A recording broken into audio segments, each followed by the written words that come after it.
Long Life Health presents the Talk Thought Podcast.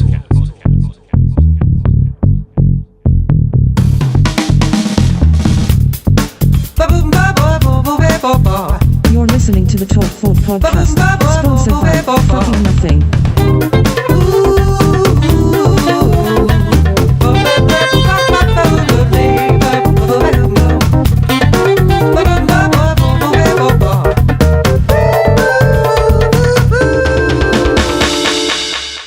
This is another episode of the Talk Thought Podcast where I'm breaking down in this series of episodes each and every component in my HISS philosophy, which you probably, if you haven't heard any episodes of mine before, go back, listen to a few, go to longlifehealth.net, get an idea what it is I'm talking about. If you have, you might be bored, but there's more coming, baby. This is me just describing it in detail in a podcast episode, each and every component, what I feel it is, not trying to keep it short and sweet, but in more detail for you to really get an idea. The real detail will come in a book that I'm currently writing that does break down each and every component in his philosophy. It's a manual basically to getting the best out of everyday life for the everyday person. Like anyone can pick it up and take use from it. There's so much misleading information out there, there's so much misinformation, and there's so much out there trying to say, do this way, do that way, do that way. I'm just trying to incorporate just a basic manual of going, you don't really need to do that, and extreme, you don't need to do that. Follow these basic rules, work on these progressively, have fun whilst you do it, and you'll get the best out of it. Principles, manual, component. But generally, this series of episodes is me breaking down what I believe is, of course, what you need, my philosophy, what you need to do to make the best out of mental and physical existence. So hopefully you listen to my episode on physical health. This is my episode on mental health.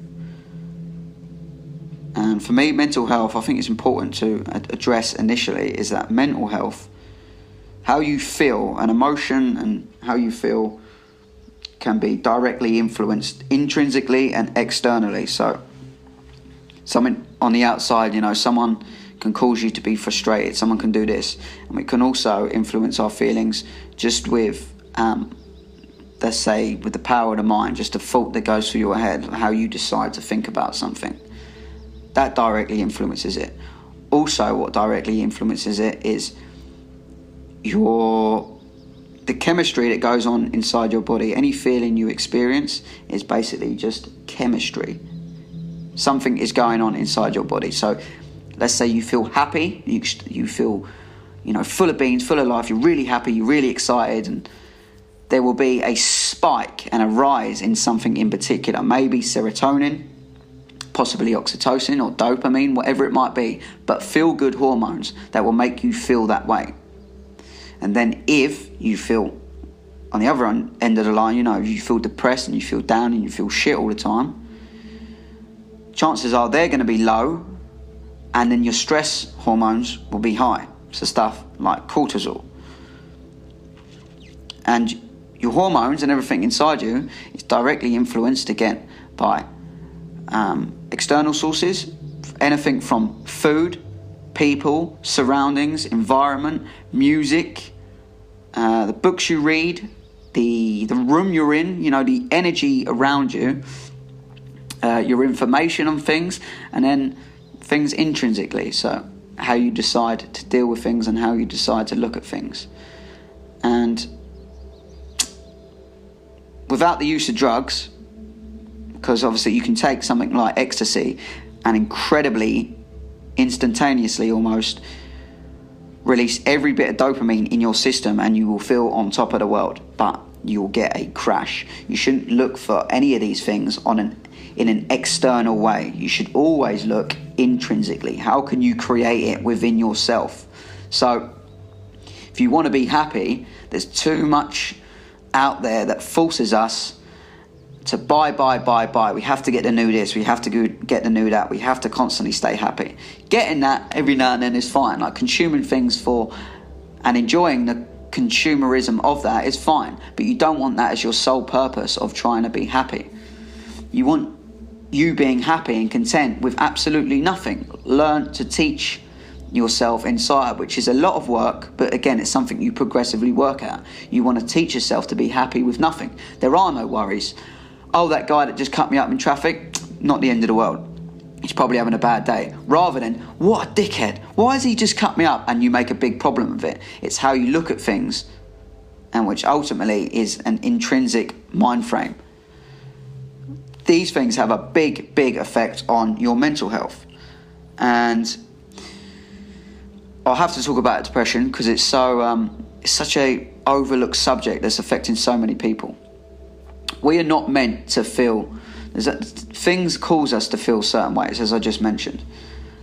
Modern society is an expert at making you feel, less of a person.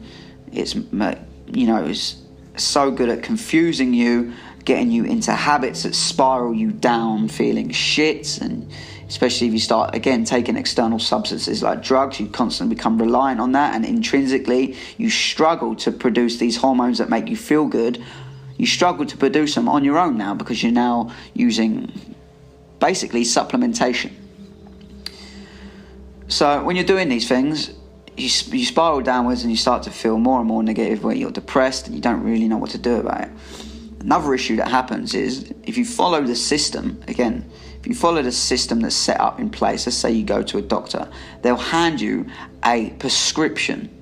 So for an internal, intrinsic problem, a mental issue that can be worked on, there's a core issue there, that's something that's happened inside.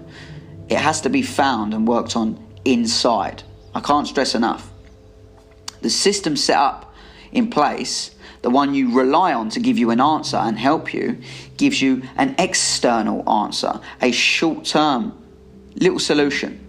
So you might take some medication on depression and you may feel good after you do it. You go, I feel happy, I feel good, no problems. Big problems because you've not worked on the issue, you've masked it. So you've covered it up with supplementation. And you then, in turn, become more reliant on that thing. And you become less affected by it. So what happens? For some reason, the system, again, the doctor, whoever it is, will go, okay, take more of it, and more of it, and more of it. And when you reach your limit, what do you do then? First of all, you wasted a lot of time doing something and relying on something without even working on the internal issue, because you think it's caused by something external. It's not. And then you're trying to fix it with something that's external, like a pill. So when you do that, you do the actual real issue more damage, and you make it worse. And then when you're confused and you go, why aren't these pills working? How am I still feeling these way? Like, I can't get enough pills and he won't give me any more now because that's the limit. And think what that does to a person at the end of the day. When you get down that road, however long that process is, a year, a couple years, 10 years, whatever it is, even if it's a day, it's horrible to experience. If you're experiencing this, of course there's ups and downs and everything, so some days you won't. But if you experience that over a period of, say, 10 years, and you feel like there's no answer because what the system's offering you can't do anymore. You've tried everything, supposedly. You've just been uneducated, and that ultimately leads to suicide. Taking your own life because you think that's the only answer. I think this is how I feel about it. I think it's disgusting. I think it's dangerous, the way that people aren't educated enough. I think it's absolutely awful that if you put forward an idea that is different to what the system offers you, you're victimised. What do you mean do that? That's not the way everyone else does it.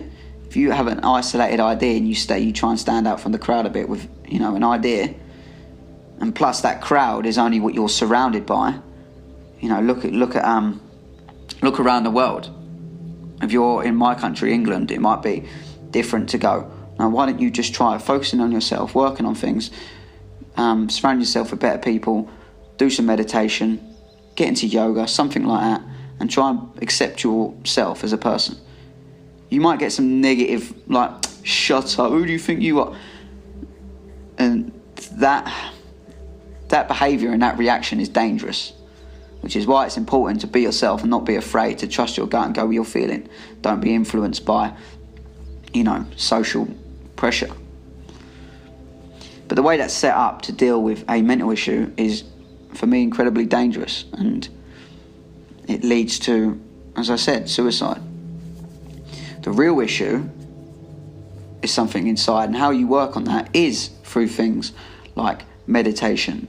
Learn to have a better outlook on things. Learning to realise, it's not the end of the world. Doing things physically that up your feel-good hormone. So start exercising a bit more.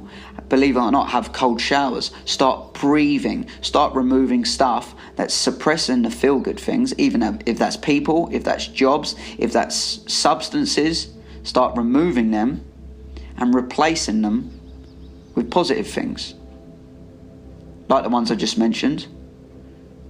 And then including people, including what you do throughout a day, with a few practices of starting to think positively. It's difficult to think positively if you just try and think positively.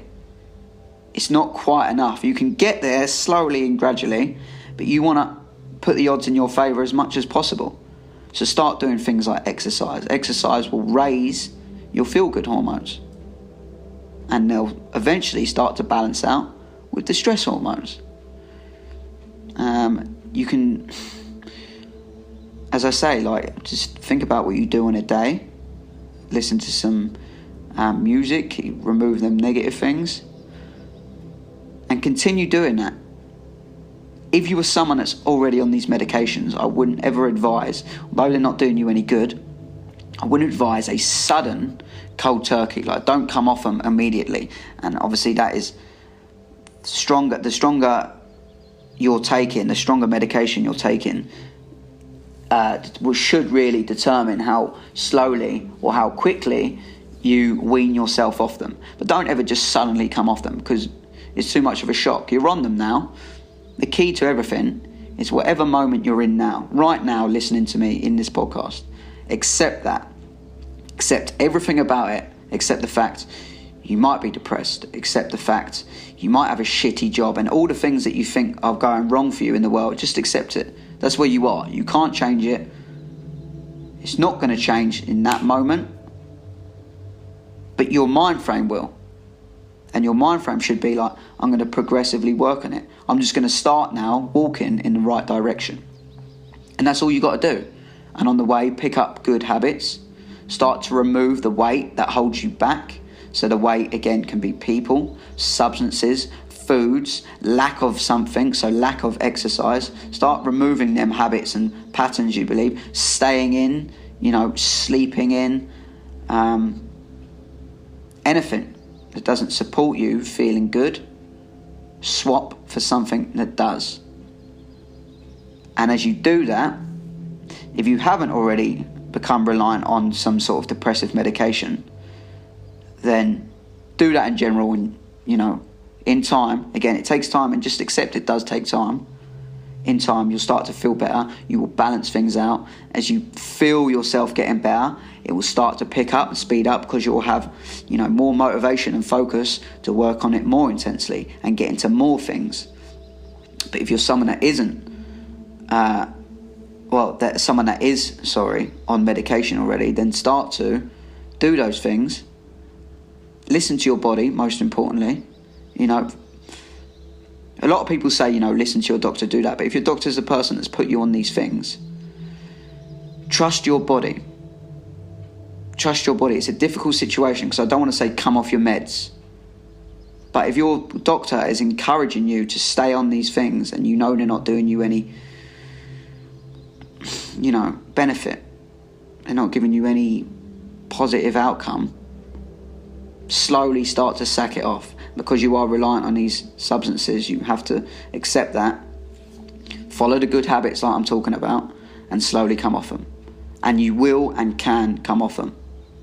It is possible. How you feel is just something that's going on inside your body. Understanding the science and the chemistry of it should help you. That's the diagnosis you need. It's just something that's going on inside, hormonally. And do everything you can every day and get a little better each day. You won't reach an ultimatum. It's not a straight line. But you will progress every day if you follow the habits each and every day. Even just one thing, you've moved a little bit further. Some days you move further than others. Some days you might even feel you've gone back. But that's just an opportunity to learn something. So I think it's incredibly important, mental health. It's a lot harder to see if someone's mentally, stable and well. And it's often overlooked because you can get some of the most mentally ill people that are focused on, say, physical activity, something that gives them a physically, aesthetically pleasing body. So you might look really fit and healthy, but inside, do you know what I mean? You're confused. You're running out of answers. You don't know what to do. You're addicted to exercise because it's your only release, and you don't realise everything else around you you're not changing is fighting with the feel-good stuff, trying to make you feel and keeping you feeling shit. And it is a long road. But I don't think you can be classed as, say, healthy until you get the two in synchronicity. You have to be mentally healthy. And then everything else becomes easier. The components in my philosophy, like integrity, serenity, time management, sustainability, each one of them support each other. So the more integral you are with yourself, the easier it is to not be, depressed. The easier it is to not be depressed. And then the easier it is to sustain. They all interlink, they all match each other, and you can align them all so they serve you the best purpose. But in general, you've got to work on each one of them individually. And with mental health, it's a taboo thing. For some reason, it's this taboo thing. Like everyone wants to be, I think what it has to do with is like your social pressures. Everyone wants to feel wanted and needed and part of something and accepted as some sort of group. So there's a lot of bravado out there. You can't be seen. You can't show any sign of weakness. You can't be, you can't go out and go, I'm really depressed, I'm not coping well. Because for some reason that's portrayed as some sort of weakness.